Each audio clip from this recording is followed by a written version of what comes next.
Kenya's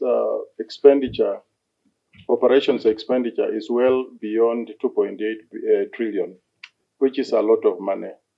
And which means that development funding is really minimal. What the Kenyans are really requiring is that how much can Kenya do in order to increase its development expenditure, given that right now it is very small. I want to support my colleagues here that Parliament must show the way in really removing duplication of roles, like it has been said.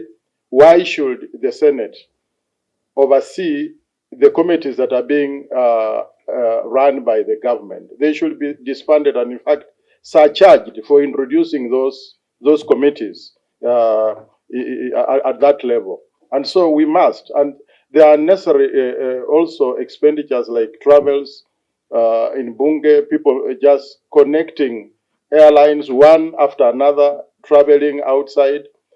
We must also look at those so that we can be able to show the way. Parliament must lead the way in this.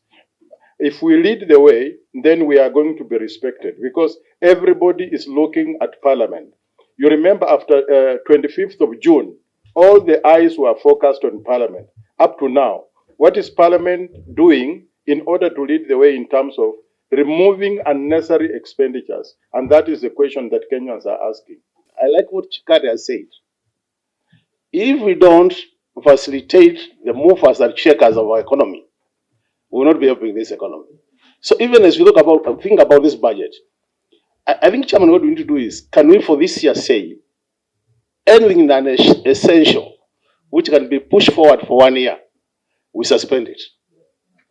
And then all the resources we are going to have, apply them to areas which will make this economy move.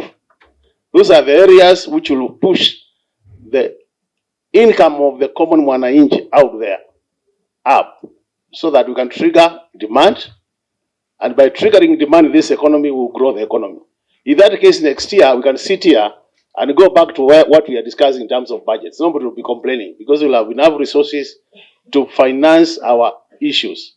But if we just apply this to Parliament alone, I can tell you for sure, even if you took 100% of Parliament, it's only 44 billion.